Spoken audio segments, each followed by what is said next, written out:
The air in the bustling clothing store was heavy with anticipation. Shoppers meandered through racks of colorful outfits, their chatter blending with the soft hum of pop music playing overhead.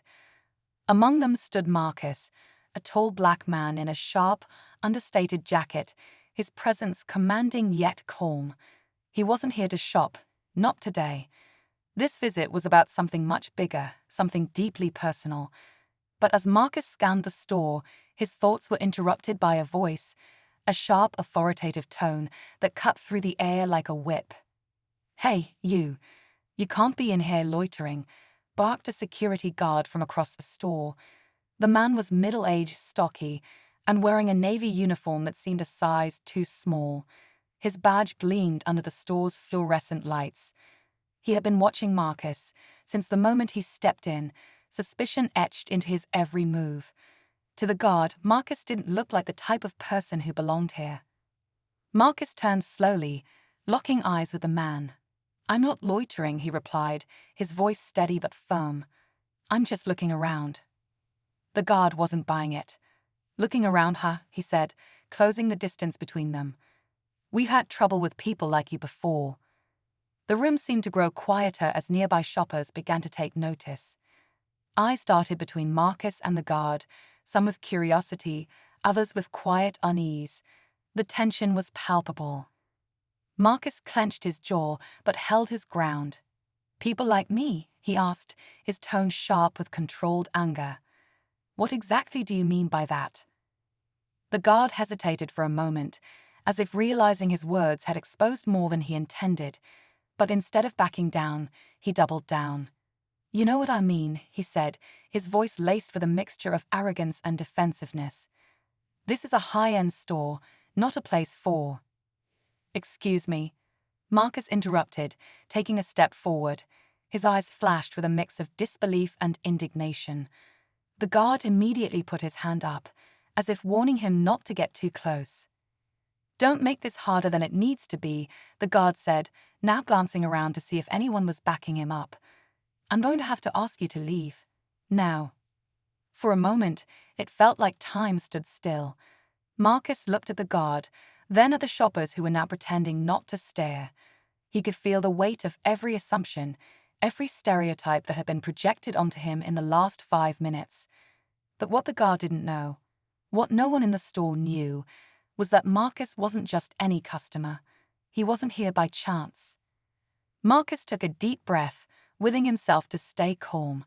He wasn't going to let this escalate. "Not yet. You don't know who I am," he said quietly, but his words carried the force of a storm. The guard scoffed. "And I don't care who you are," he shot back. "You're leaving, or I'll make you leave." Marcus's lips pressed into a thin line. He was about to speak when a young woman from behind the counter intervened. "Is everything okay over here?" she asked nervously, her gaze darting between Marcus and the guard. The guard turned to her with a dismissive wave. "I've got it under control, just handling a situation." "A situation?"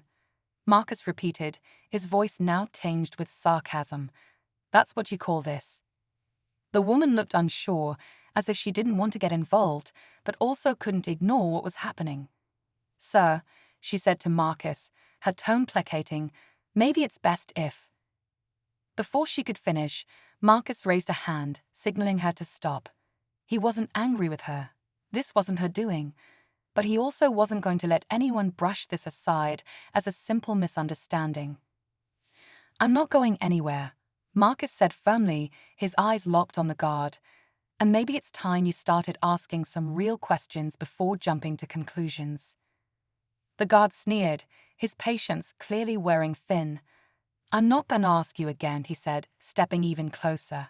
"Leave, now." And then, as if on cue, the store manager emerged from the back room, his face a mixture of confusion and concern. He was a younger man, dressed impeccably in a tailored suit, his every movement polished and deliberate. "What's going on here?" he asked, his voice calm but authoritative. "Question him. He's causing a disturbance." "This man refuses to leave," the guard said quickly, as if he wanted to seize control of the narrative before anyone could. The manager's eyes moved to Marcus, studying him for a moment. But instead of addressing the guard's claims, he took a step forward and extended his hand. "Mr. Davis," he said warmly, a slight smile tugging at the corners of his mouth. "Welcome back." The guard's face froze in shock. The room seemed to collectively hold its breath as the reality of the situation began to sink in. Marcus shook the manager's hand, his composure intact, but the intensity in his eyes remained. "Thank you," Marcus said, his voice steady. Then turning back to the guard, he added, "I think we need to have a conversation about how you treat people who walk into this store." The guard stammered, his confidence evaporating in an instant. "Wait, what? How do you?" The manager's smile faded, and his tone grew firm. "This is Marcus Davis," he said, addressing the room as much as the guard. "He's the new owner of this store." The guard's face turned ashen, his mouth opening and closing like he was struggling to find words. Around them, the murmurs of shocked customers began to ripple through the store. Marcus stood tall, his gaze unwavering as he let the weight of the moment sink in. "I think you owe me an apology," Marcus said finally, his voice calm but unyielding. And with that, the stage was set, not just for an apology, but for a deeper reckoning that neither the guard nor anyone else in the store could have anticipated. But what would happen next? Well, that's where this story truly begins. The store fell into a stunned silence, the weight of Marcus's revelation hanging in the air. The guard's face flushed crimson, his bravado crumbling with every second. He'd opened his mouth to say something, anything, but no words came out. It was as if he'd been struck speechless, his confidence evaporating into thin air. Marcus didn't flinch. He stood there, calm and composed, as if he had anticipated this moment all along. Inside, though, he felt the familiar sting of anger and exhaustion, the kind of frustration that came from having to prove himself yet again in a situation where he never should have needed to. But this time, he wasn't just another face in the crowd. This time, he had leverage. The manager, sensing the need to de-escalate, stepped forward. "Marcus," he said carefully, "can I at least show you to your office? We can finish the rest of this conversation there." Marcus hesitated for a moment before nodding. "Fine," he said, "but this isn't over." He glanced back at the guard one last time. "We'll talk more later." With that, Marcus followed the manager toward the back of the store. The whispers among the shoppers grew louder as they disappeared behind a door marked "Staff Only." For a moment, the room seemed to exhale, the tension breaking like a dam. The guard remained frozen in place, staring after them with an expression of equal parts regret and humiliation. In the back office, the atmosphere was slightly less charged, though no less serious. The manager gestured for Marcus to take a seat, but he remained standing, his arms crossed. The office was modestly furnished, a desk piled with paperwork, a few motivational posters on the walls, and a small coffee machine in the corner. It wasn't exactly what Marcus had pictured when he first signed the papers to buy the store. The manager looked nervous as he sank into his chair. "Marcus," he began, "I can't tell you how sorry I am for what just happened. That kind of behavior is unacceptable, and I'll make sure it's addressed immediately." Marcus raised a hand to stop him. "I don't need a corporate apology," he said. "What I need is for people to understand why this keeps happening, and why it's not okay." The manager nodded, his expression earnest. "You're absolutely right. And I'll do whatever it takes to make sure the staff gets proper training, bias training, customer service protocols, everything." Marcus studied him for a moment, trying to gauge whether his words were genuine or just damage control. "Good," he said finally, "because if I'm going to run this store, it needs to stand for something more than just selling clothes. It needs to stand for respect, for everyone who walks through those doors." The manager nodded again, a flicker of relief crossing his face. "I completely agree," he said, "and I'll support you in any way I can." For a moment, there was silence. Marcus finally took a seat, leaning forward with his elbows on the desk. "Do you know why I bought this store?" he asked, his tone quieter now. The manager hesitated, then shook his head. "No," he admitted, "I don't." Marcus looked past him, his gaze distant. "This place used to mean something to me," he said. "When I was a kid, my mom worked 2 jobs just to make ends meet. And every once in a while, she'd save up enough to bring me here and buy me something nice. Something that made me feel like I belonged." The manager listened intently, his expression softening. "But as I got older," Marcus continued, "I started noticing the way people looked at us when we came in. Like we didn't belong. Like we were out of place. It didn't matter how much money my mom worked her fingers to the bone to earn. People still saw us as less than, and I hated that." He paused, his voice tightening with emotion. "So when the opportunity came up to buy this place, I didn't even think twice. I wanted to turn it into something better. A place where people don't have to feel the way I did." The manager nodded slowly, a flicker of admiration in his eyes. "That's a powerful vision," he said, "and I think you're the right person to make it happen." Marcus leaned back in his chair, his gaze steady. "I intend to," he said, "but that means we've got a lot of work to do, starting with changing the way this store operates, from the ground up." The manager smiled faintly, sensing the determination in Marcus's voice. "I'm with you," he said. "Let's make it happen." But even as the manager spoke, Marcus couldn't shake the memory of what had just happened out on the sales floor. He knew this was just the beginning of a much bigger battle, a battle not just for the store, but for the values it represented. And he was ready to fight it, no matter what it to. The conversation in the back office left Marcus with a simmering determination, but it was far from over. As he stepped out into the store again, the shoppers had dispersed, returning to their browsing or heading for the checkout counters. The security guard was nowhere in sight, likely hiding in embarrassment or sent off by the manager to cool down. Marcus didn't care. He wasn't looking for revenge. What he wanted, no, needed, was to ensure this store reflected the values he had envisioned when he first signed the paperwork. He scanned the store, taking in the neatly arranged racks of clothing, the polished floors, the perfectly lit displays. On the surface, everything seemed in order, but Marcus could feel the undercurrents of something deeper. It wasn't just about the guard's actions. It was about the culture of assumptions and prejudice that still lingered beneath the shiny facade of a high-end retail space. As he walked, Marcus noticed a young black woman near the fitting rooms. She was holding up a jacket, clearly debating whether to try it on. Her expression was hesitant, almost cautious, and Marcus couldn't help but wonder if she had overheard what had just happened. He thought about approaching her, maybe to reassure her that this store was meant to be a safe space, but he stopped himself. Actions, he knew, would speak louder than words. Instead, he turned toward a group of employees huddled near the registers. They had witnessed the confrontation too, their faces betraying a mixture of curiosity and unease. Marcus approached them, his posture calm but purposeful. The morning started like any other in the bustling hospital, the sterile hallways echoing with the sounds of hurried footsteps, beeping monitors, and hushed conversations. For Angela, a seasoned nurse with years of experience under her belt, it was just another day. She had her routine down to an art, checking vitals, comforting patients, and coordinating with doctors. But beneath her calm exterior, Angela carried the quiet resilience of someone who had faced more than her fair share of challenges, both in life and in her career.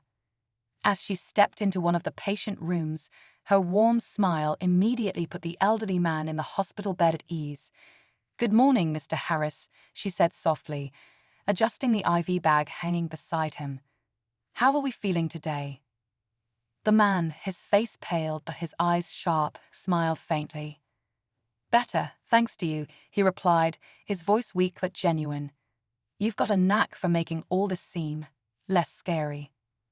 Angela chuckled, her presence light but reassuring. "That's the goal," she said. "You just focus on getting better. I'll take care of the rest."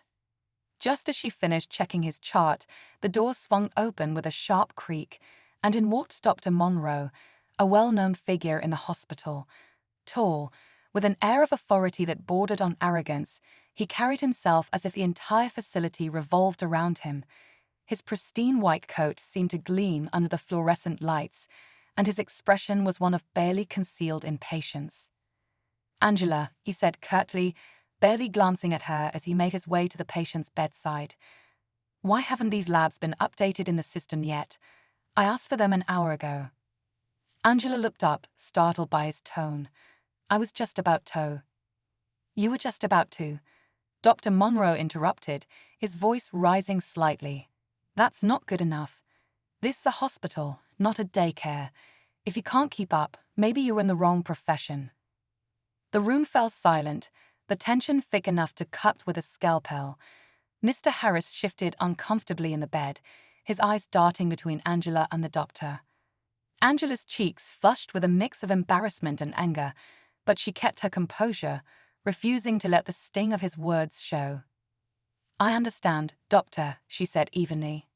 "I'll make sure the labs are updated right away." Dr. Monroe let out a huff, finally turning to face her directly. His gaze was cold, dismissive, as if she were little more than an inconvenience. "Good," he said sharply. "And while you're at it, maybe focus less on playing Nurse of the Year and more on actually doing your job." Angela felt her stomach tighten, but she nodded without a word, knowing that responding would only escalate the situation. She glanced at Mr. Harris, who was watching the exchange with a furrowed brow, his expression unreadable. Satisfied with his display of authority, Dr. Monroe turned back to the patient, his demeanor shifting to one of forced charm. "Mr. Harris," he said, his tone suddenly pleasant, "how are we feeling today? Any pain or discomfort I should know about?" The elderly man hesitated, his eyes lingering on Angela for a moment before answering. "I'm fine, doctor," he said carefully. "Angela's been taking great care of me." Dr. Monroe barely acknowledged the comment, instead launching into a rehearsed explanation of the next steps in the patient's treatment. Angela remained silent, focusing on her chart and willing herself to block out the sharp sting of his earlier words. She had dealt with condescending doctors before, but something about this encounter felt particularly humiliating, especially with a patient as a witness. As Dr. Monroe finished his briefing and prepared to leave, Mr. Harris spoke up, his voice quiet but firm. "Doctor," he said, causing Monroe to pause and turn back. "Do you always treat your staff like that?" The question hung in the air, catching both Angela and the doctor off guard. Monroe's expression hardened slightly, but he quickly masked it with a thin smile. "I'm just ensuring everyone stays focused," he said smoothly. "Patient care is my top priority." Mr. Harris didn't respond right away. Instead, he studied the doctor for a long moment, his sharp eyes betraying a depth of thought that made Angela wonder what he was thinking. Finally he nodded, though his expression remained inscrutable. "Well, I hope that focus extends to treating everyone here with the respect they deserve," he said, his tone calm but pointed. Angela felt a flicker of gratitude for the patient's words, but Dr. Monroe dismissed the comment with a polite but dismissive nod. "Of course," he said, already halfway out the door. "Now, if you'll excuse me, I have rounds to complete." As the door closed behind him, the tension in the room seemed to dissipate slightly, though Angela still felt the sting of his words lingering in the air. She turned to Mr. Harris, offering a small, apologetic smile. "I'm sorry you had to see that," she said softly. "It's not usually like this." Mr. Harris raised an eyebrow, his lips curling into a faint smile. "You don't have to apologize for him," he said. "Some people just need to be reminded that they're not as important as they think they are." Angela couldn't help but smile at that, though she quickly returned to her tasks, eager to shift the focus back to the patient. But as she worked, she couldn't shake the nagging feeling that this wasn't the last she'd hear of Dr. Monroe's arrogance, or Mr. Harris' quiet, cryptic confidence. Little did she know the day was far from over, and the truth about who Mr. Harris really was would soon upend everything. "Hi," he said, his voice breaking the silence. The group looked up, startled. "I'm Marcus Davis. I'm the new owner." One of the employees, a young man with glasses and a nervous smile, was the first to speak. We heard," he stammered. Welcome, sir. Marcus smiled faintly, but didn't let the awkwardness linger. Thanks. Look, I know today's been eventful, he said, his tone measured. But I want you all to understand something. This store isn't just a business to me. It's personal, and that means the way we treat people here matters a lot. The employees nodded, some more enthusiastically than others. One woman, who looked to be in her 40s and wore a name tag that read Linda, raised her hand slightly, like she was in a classroom. Does that mean we're going to make changes? She asked hesitantly. Marcus met her gaze. Absolutely, he said, starting with making sure everyone feels welcome here, staff and customers alike. And I mean everyone. Linda nodded slowly, her expression thoughtful. That's good, she said. Honestly, there have been times when I felt like some people don't get treated fairly. It's not just customers, it's us too. Her words gave Marcus pause. He hadn't considered that the store's culture might extend beyond customer interactions. Can you give me an example? He asked gently. Linda hesitated, glancing at her colleagues as if weighing whether she should speak up. Finally, she sighed. Well, it's just little things, mostly, she said. Like who gets scheduled for the busiest shifts, or how some of us get spoken to by management.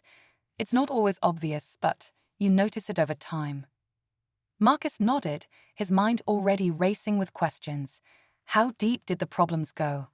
And how could he fix them without alienating the very people he needed to help rebuild the store's culture? As he thanked Linda for her honesty and moved away, Marcus's phone buzzed in his pocket. He pulled it out to see a text from his sister, Chloe. Saw the news. Everything okay? Marcus sighed. Of course, Chloe had heard. She had a way of staying in the loop, even when he hadn't told her anything. He quickly typed back. All good, just handling some things. But as he slipped his phone back into his pocket, he knew the truth was more complicated than that. Chloe had always been his biggest supporter, but she was also his toughest critic. If she found out about what had happened, she'd insist on coming down to the store to give everyone a piece of her mind. And as much as Marcus appreciated her fire, he needed to handle this his way. By the time the store closed for the day, Marcus was mentally and emotionally drained. He stayed behind with the manager and a few employees, going over policies and procedures that clearly needed an overhaul. They talked about bias training, fair scheduling practices, and how to create an environment where everyone felt respected. It was a start, but Marcus knew it would take more than a few meetings to change the store's culture. As the employees filtered out, thanking him on their way to the door, Marcus found himself alone in the store. The silence was almost eerie, the racks and mannequins casting long shadows under the dimmed lights. He walked through the aisles slowly, his footsteps echoing softly. He stopped in front of a display near the entrance, where a sleek, tailored suit was showcased under a spotlight. It was the kind of suit his mom would have admired from afar, but never dared to buy. Marcus felt a pang of nostalgia, mixed with a renewed sense of purpose. This wasn't just a store to him. It was a symbol, a chance to rewrite the narrative for people who had been overlooked or underestimated. But even as he stood there, his thoughts were interrupted by a faint sound, a soft knock on the glass doors. Marcus turned, startled. Outside, under the glow of the streetlights, stood the security guard. Marcus hesitated for a moment before walking over and unlocking the door. The guard stepped inside, his posture tense, and his face lined with what looked like genuine remorse. I didn't think you'd still be here, the guard said awkwardly. Marcus crossed his arms. What do you need? The guard shifted uncomfortably. Look, I wanted to apologize again. I know I messed up. Marcus studied him, unsure whether to trust the sincerity of his words. And why do you think you messed up? He asked carefully. The guard swallowed hard. Because I judged you, he admitted. I made assumptions about who you were, and I shouldn't have. That's not my job. It's not right. For the first time, Marcus saw a flicker of vulnerability in the man's eyes. He wasn't excusing his behavior or trying to justify it. He was owning it, however belatedly. Apology accepted, Marcus said finally, his tone firm but not unkind. But words aren't enough. If you're serious about making things right, it's going to take action. The guard nodded quickly. I get that, he said, and I'm willing to do whatever it takes. Marcus took a deep breath, feeling the weight of the day pressing down on him. Good, he said, because this isn't just about you or me. It's about making sure this store is a place where everyone feels like they belong. And that's going to take work from all of us. The guard nodded again, his expression somber. I won't let you down, he said quietly. As the guard left, Marcus locked the door behind him and leaned against it for a moment, letting out a long breath. The conflict wasn't over, far from it. But for the first time that day, Marcus felt a small glimmer of hope. Change wasn't going to be easy, but it was possible, and he was ready to fight for it. The morning started like any other in the bustling hospital, the sterile hallways echoing with the sounds of hurried footsteps, beeping monitors, and hushed conversations. For Angela, a seasoned nurse with years of experience under her belt, it was just another day. She had her routine down to an art, checking vitals, comforting patients, and coordinating with doctors. But beneath her calm exterior, Angela carried the quiet resilience of someone who had faced more than her fair share of challenges, both in life and in her career.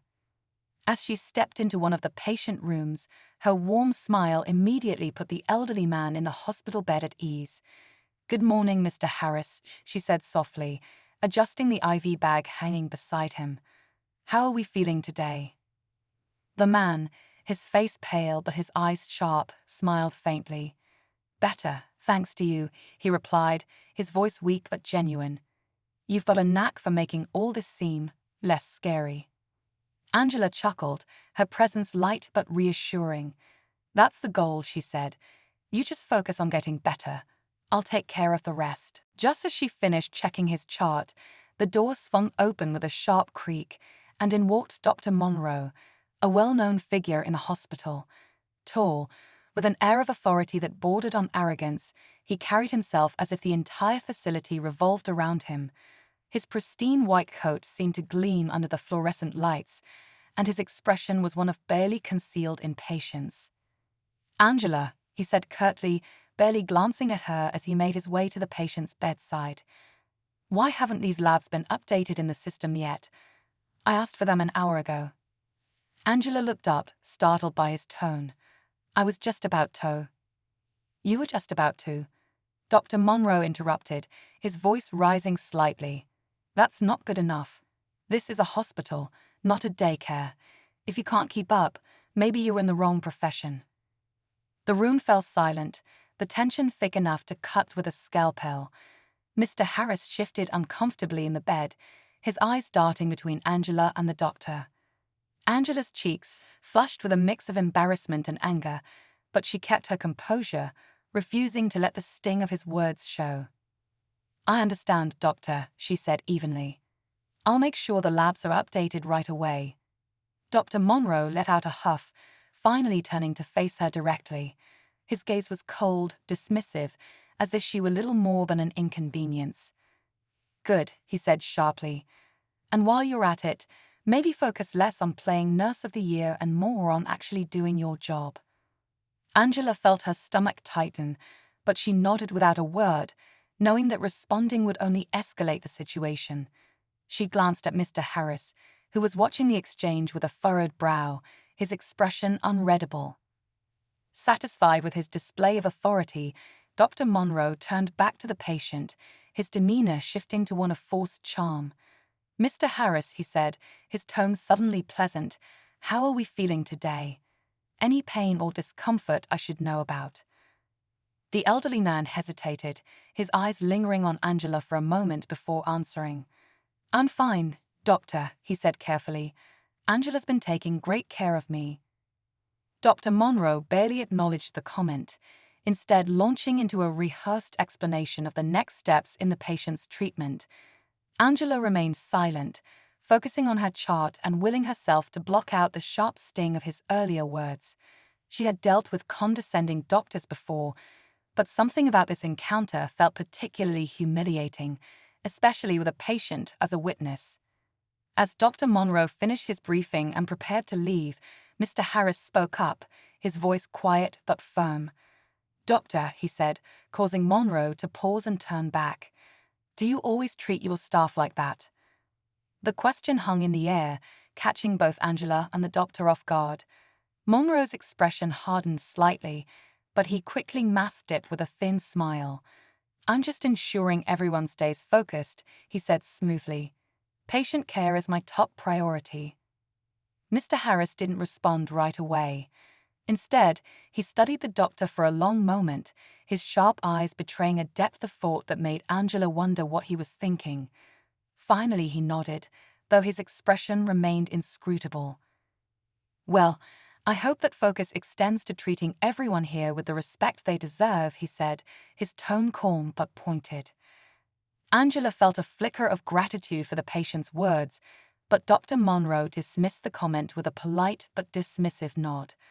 "Of course," he said, already halfway out the door. "Now, if you'll excuse me, I have rounds to complete." As the door closed behind him, the tension in the room seemed to dissipate slightly, though Angela still felt the sting of his words lingering in the air. She turned to Mr. Harris, offering a small, apologetic smile. "I'm sorry you have to see that," she said softly. "It's not usually like this." Mr. Harris raised an eyebrow, his lips curling into a faint smile. "You don't have to apologize for him," he said. "Some people just need to be reminded that they're not as important as they think they are." Angela couldn't help but smile at that, though she quickly returned to her tasks, eager to shift the focus back to the patient. But as she worked, she couldn't shake the nagging feeling that this wasn't the last she'd hear of Dr. Monroe's arrogance or Mr. Harris' quiet, cryptic confidence. Little did she know, the day was far from over, and the truth about who Mr. Harris really was would soon upend everything. The day pressed on, the hospital humming with its usual rhythm of urgency and routine. Angela tried to push the morning's incident out of her mind, but it lingered like a shadow. She busied herself with her rounds, her calm and compassionate demeanor, a shield against the frustration that simmered beneath the surface. For her, this job wasn't just about procedures and charts, it was about people. Patients like Mr. Harris reminded her why she had chosen this path, even when moments like the one with Dr. Monroe made it harder to walk it. But there was something about Mr. Harris that kept gnawing at her curiosity. His composure during the confrontation had been remarkable, not just because he had spoken up for her, but because of the quiet authority in his voice. He hadn't been rattled or intimidated, even as Dr. Monroe's arrogance filled the room. There was a weight to his words, a subtle but undeniable sense that he wasn't just any patient. Angela couldn't shake the feeling that there was more to him than met the eye. By mid-afternoon, Angela returned to Mr. Harris' room to check his vitals. He greeted her with a warm smile, his eyes sharp and alert despite his frail appearance. "Back to keep me in line?" he teased gently. Angela chuckled, grateful for his humor. "Someone has to," she replied, adjusting the monitor by his bedside. "Besides, you're one of my favorite patients today." "Just today?" he asked, feigning offense. "Well," Angela said with a grin, "we'll see how the rest of the day goes." As she worked, Mr. Harris studied her quietly, his expression thoughtful. After a moment, he spoke again, his tone softer. "You handled yourself well earlier," he said, "better than most would have." Angela glanced at him, surprised by the comment. "I didn't feel like I handled it well," she admitted. "I just didn't want to make things worse." Mr. Harris nodded slowly. "Sometimes staying calm is the hardest thing to do," he said, "but it's also the most powerful. People like that doctor." He paused, his lips pressing into a thin line. "They rely on others backing down. You didn't give him that." Angela wasn't sure how to respond. There was a depth to Mr. Harris's words, a wisdom that seemed to come from experience. She found herself wondering again who he really was. Before she could ask, the door opened, and a younger man in a sharp grey suit stepped into the room. The man's presence was striking. He carried himself with an air of confidence, his movements deliberate and purposeful. Angela noticed the way his gaze swept the room, assessing everything with a quiet intensity before settling on Mr. Harris. His expression softened immediately. "Dad," he said warmly, crossing the room in a few quick strides. "How are you feeling?" Angela's eyes widened slightly, the pieces beginning to click into place. The man was Mr. Harris' son, but it was clear from his demeanor that he was more than just a concerned family member. There was a sharpness to him, a sense of influence and authority that mirrored the quiet strength she had noticed in Mr. Harris earlier. "I'm fine, William," Mr. Harris replied, his tone affectionate but firm. "No need to fuss." "I wouldn't call it fussing," William said with a small smile. "Just making sure everything's as it should be." Angela watched the exchange silently, a growing curiosity bubbling inside her. She couldn't help but notice how William's presence seemed to shift the energy in the room. There was something about him, something familiar, though she couldn't quite place it. As William turned to her, his expression polite but direct, she felt a flicker of nervousness. "You must be Nurse Angela," he said, extending a hand. "My father's been singing your praises." Angela shook his hand, her grip firm despite the butterflies in her stomach. "It's a pleasure to meet you," she said. "Your father's been a wonderful patient."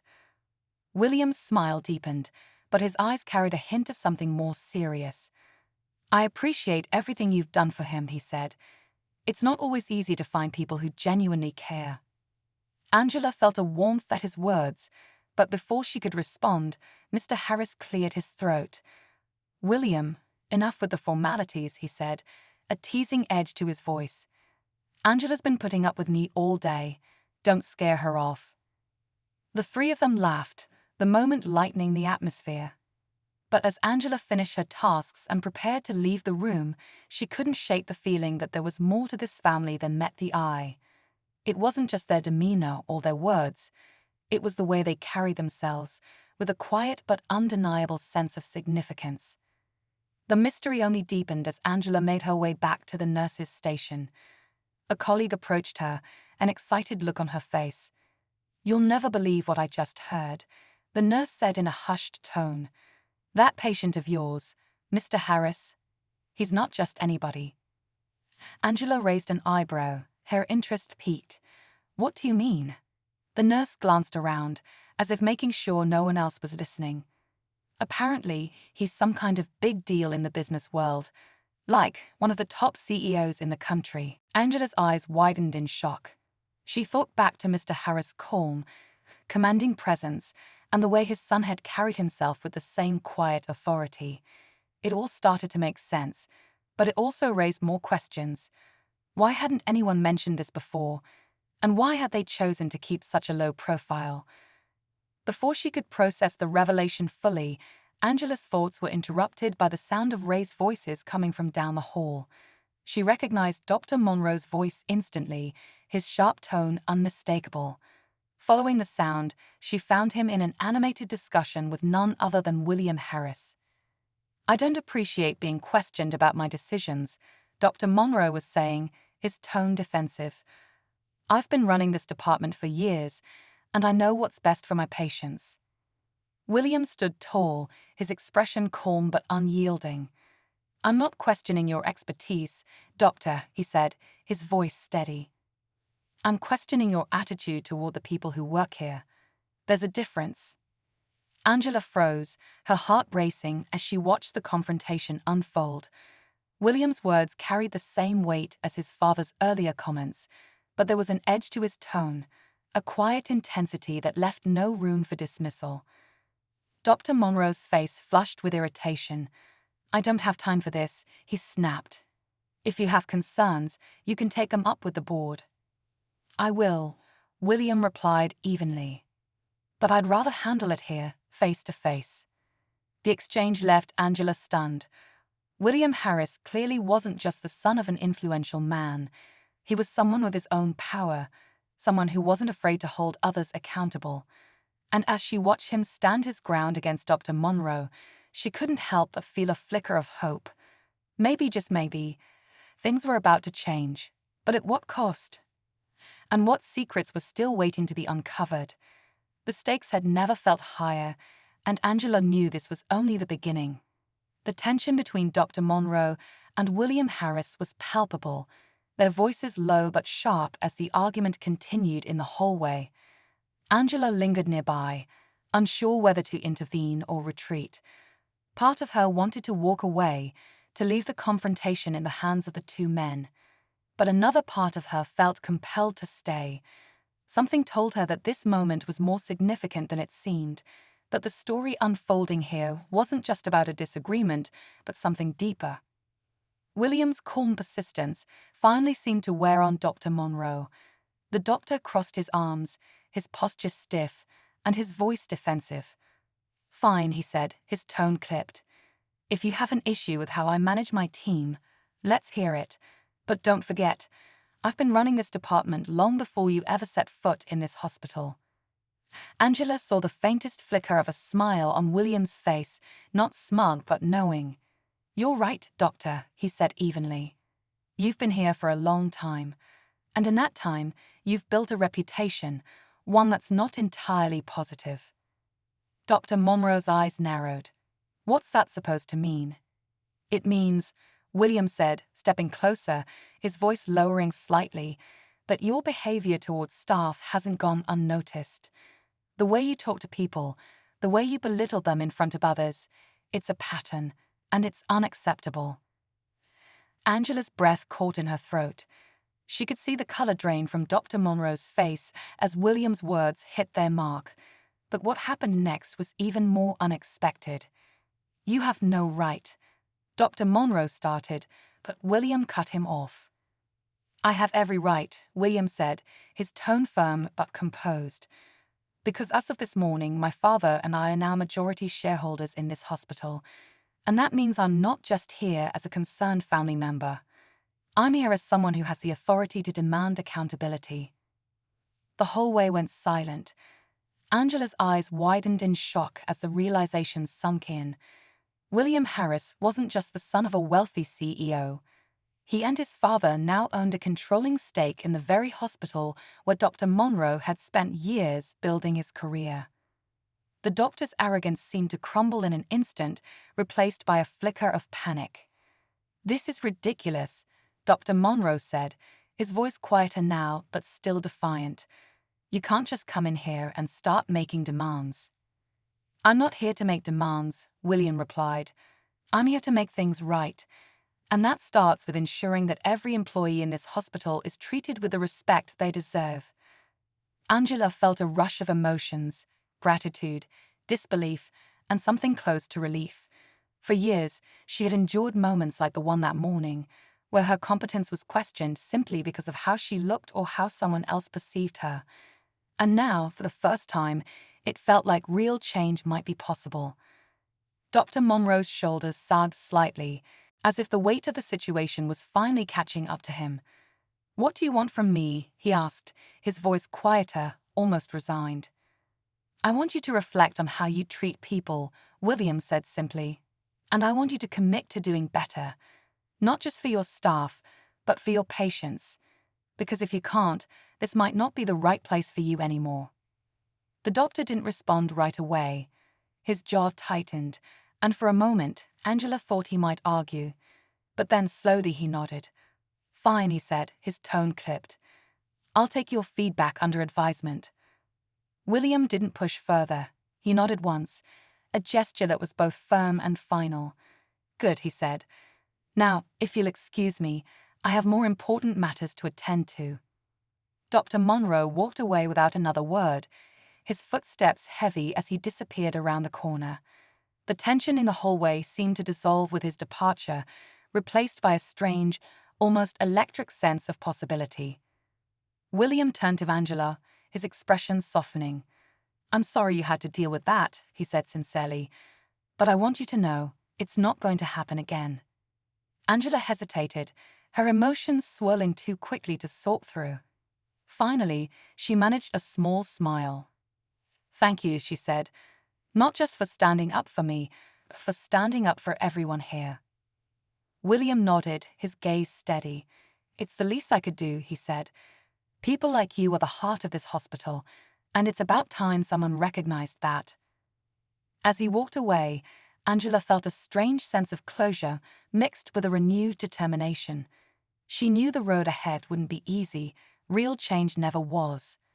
But for the first time in a long time, she felt hopeful. The Harris family had the power to reshape the hospital, to create a culture of respect and accountability, and Angela was ready to be a part of that change. But as she turned to head back to her duties, she couldn't help but wonder, what else was waiting to be uncovered? In a place as complex and layered as the hospital, secrets had a way of surfacing when least expected, and Angela knew better than anyone that some stories were only just beginning. As the day wore on, Angela returned to her rounds, her mind swirling with the events that had unfolded. Dr. Monroe's confrontation with William Harris had been a revelation, one that left her both relieved and unsettled. While it felt like justice had been served, Angela couldn't shake the feeling that there was still more to this story, something lingering just beneath the surface. By the evening, the hospital had settled into its usual rhythm, the chaotic hum of the daytime replaced by a quieter, steadier pace. Angela found herself back in Mr. Harris' room, checking his vitals one last time before the end of her shift. He greeted her with the same warm smile, his sharp eyes twinkling with amusement. "Busy day?" he asked, his tone light but knowing. Angela couldn't help but chuckle. "That's one way to put it," she said, adjusting the monitor by his bed. "Your son certainly knows how to make an impression." Mr. Harris grinned. "That he does," he said. "But don't let his serious demeanor fool you. William's heart is in the right place. He just doesn't suffer fools gladly." Angela nodded, her curiosity bubbling to the surface. "If you don't mind me asking," she said hesitantly, "why didn't you say anything earlier? About who you are?" Mr. Harris' expression softened, his smile fading slightly. "Because who I am shouldn't matter," he said simply. "Whether I'm a CEO or a retiree, I deserve the same care and respect as anyone else, and so do you." His words hit Angela harder than she expected, a lump forming in her throat. She had spent so much of her career fighting for that very principle, often in ways that felt exhausting and thankless. Hearing it from someone like Mr. Harris felt like validation she didn't even realize she needed. Before she could respond, the door opened, and William entered the room, his presence as commanding as ever. But this time, there was a noticeable shift in his demeanor. His usually composed expression carried a hint of urgency, his brow furrowed as he approached his father's bedside. "Dad," he said quietly, "we need to talk." Angela immediately stepped back, sensing the gravity of the moment. "I'll give you some privacy," she said, but Mr. Harris raised a hand to stop her. "Stay," he said gently. "Whatever this is, I think you should hear it too." Angela hesitated but eventually nodded, standing by the monitor as William pulled up a chair. He leaned forward, his hands clasped tightly together, and let out a slow breath. "Something's come up," he began, his tone measured but tense. "After our conversation with Dr. Monroe, I started digging into some of the hospital's records, specifically the complaints against him." Angela's stomach tightened. She had a feeling she knew where this was going. "There's a pattern," William continued, "not just with the way he treats staff, but with his medical decisions. I found at least 3 cases in the past year where his patients suffered complications that could have been avoided, and in each case he blamed the nurses or anyone else he could scapegoat." Angela's heart sank. She thought back to her own experiences with Dr. Monroe, the way he always seemed quick to deflect blame whenever something went wrong. But hearing it laid out like this made it all the more troubling. "That's not all," William said, his voice lowering. "One of the patients was a close friend of mine. She passed away during a routine surgery, and while it wasn't officially ruled as malpractice, I've always had my doubts." The weight of his words hung in the air, heavy and unshakable.